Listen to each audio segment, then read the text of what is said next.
करने की जो बात आई, बनते हमारे जो साथी है सुनीत पाल, उन्होंने बताया कि एफआईआर की कॉपी लेके कोई आया था तो देने के लिए, तो उनको बोला कि जो है डाक से भेजिएगा, जाओ, उसको रवाना कर दिया। एक बार और एफआईआर हुआ था बुद्धगया में, महाबोधि महाविहार में। मैं जब वहां का सेक्रेटरी और भिक्खु प्रभारी और सुपरिटेंडेंट 3 पदों पर था, यहाँ पर एक दंगा हुआ था महाबोधि विहार के सामने और एक एफआईआर लिखाया गया था।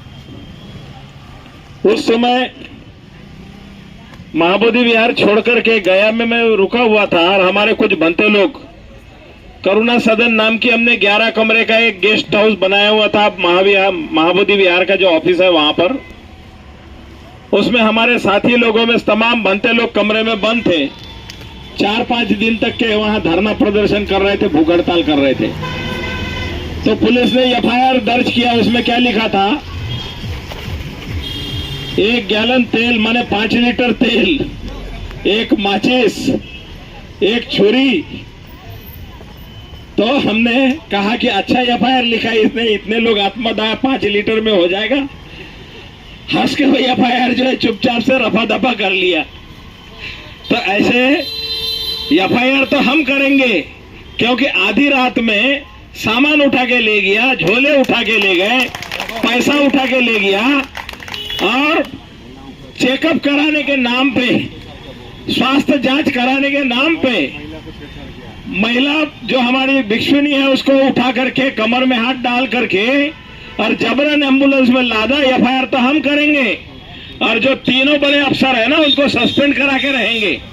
और फोटो फुटेज सब है हम लोगों के पास में, पूरा रिकॉर्डिंग भी है। तो इसलिए हम झुकने वाले नहीं हैं, क्योंकि महाबोधि महाविहार बौद्धों का है, प्रॉपर्टी बौद्धों की है। लेकिन चोर लुटेरे उस पर बैठ करके जो मलाई खा रहे हैं उनको हम छोड़ने वाले नहीं हैं, क्योंकि हम लोग न्याय प्रिय लोग हैं, संविधान प्रेमी हैं, संविधान के रक्षक हैं और जो भी गड़बड़ी करेगा उसको मुंह तोड़ जवाब देंगे। इसीलिए हम किसी को छेड़ते नहीं, और अगर कोई हमें छेड़ेगा तो उसे हम छोड़ेंगे नहीं। बाबा साहब के सिपाही है, संघर्षों के आदी है। जो हमारे शांति स्वरूप जी जो बोलते थे ना, संघर्षों के आदी है, फौलाद के हमारे सीने हैं, सीने हैं, फौलादी है, हम संघर्षों के आदी है। तो संघर्ष में पैदा हुए। बाबा साहब अम्बेडकर के मिलिंद कॉलेज में पढ़ाई हुई है मेरी। पीपल्स एजुकेशन सोसाइटी में मैंने 7 साल अध्ययन किया है औरंगाबाद में। वहीं से संघर्ष करते करते पैदल औरंगाबाद से दिल्ली गया था नामांतरण के आंदोलन में 65 दिन। तो आंदोलन में हम पैदा हुए वाले लोग हैं। बुद्धगया में 26-27 साल की उम्र में मैंने महाबोधि विहार का प्रमुख था। 6 साल तक के महाबोधि विहार के सामने जो जितना पत्थर बिजली जो भी लगाया है, धमकियां मिलती थी, रोज बहुत धमकियां देते थे। तो धमकियां मिलती थी और बहुत कुछ कांड होते थे, लेकिन 6 साल हमने इसको सुंदर बना के दिखाया। महाबोधि विहार को सुंदर बना के दिखाया। महाबोधि विहार का जीर्णोद्धार करने के लिए 45 लाख रुपए इकट्ठा करना था। जगह से सारा इकट्ठा करके प्रोजेक्ट बनाया था। लेकिन जब वो प्रोजेक्ट को कामयाब करना था उस समय दंगा फसाद करा दिया, जूता चप्पल कांड करा दिया। नहीं तो महाबोधि विहार का जो दीवारें था हम पुराने ढंग से बनाने वाले थे। बाद में करप्शन करने वाले लोगों ने उसका सारा प्रोग्राम बदल दिया था। तो एफआईआर की धमकी सरकार ना दे, क्योंकि हम तो जन्म ही हमारा संघर्षों में हुआ है। तो वो एफआईआर लेके आएंगे भी तो क्या लिखा हुआ, हमारा सामान क्या बरामद किया, हमारे कितने लोग बरामद किए। क्योंकि 25 बनते थे, उसमें से 10-12 तो गायब हो गए बोल के हमने सुना। क्योंकि गाड़ी में 4-5 लोगों को बिठाया और लेके चले गए। ले जाके कहाँ छोड़ा, गया के वो मेडिकल कॉलेज के सामने छोड़ दिया। तो ऐसे ही छोड़ करके प्रशासन के लोग तो भाग गए रात में।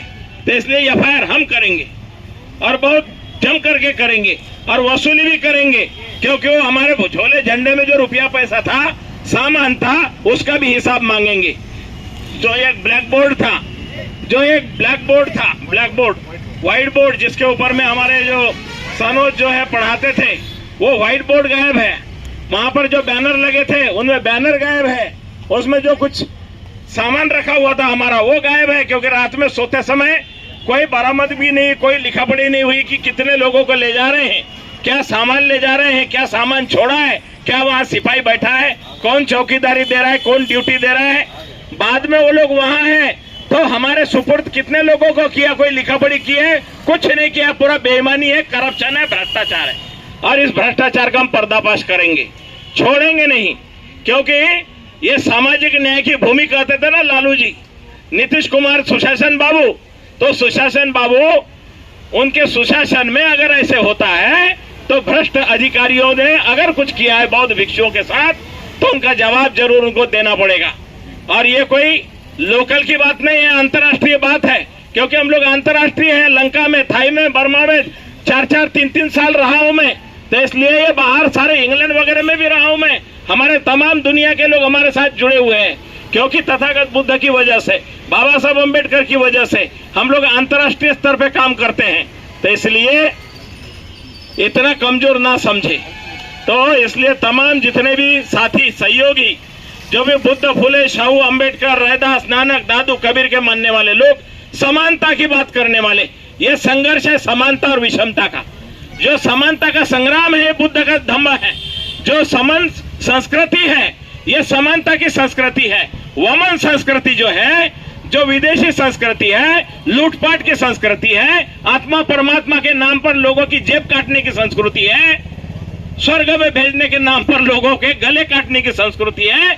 इसका पर्दाफाश करने वाली बौद्ध संस्कृति है। और बाबा साहब ने संविधान दे करके भारत के तमाम देश के लोगों को समानता, स्वतंत्रता, न्याय और बंधुत्व में स्थापित किया है। और बुद्ध का धम्म देकर तो हमें मालामाल कर दिया है। बुद्ध का धम्म बाबा साहब ने देकर के इस देश को मालामाल कर दिया है।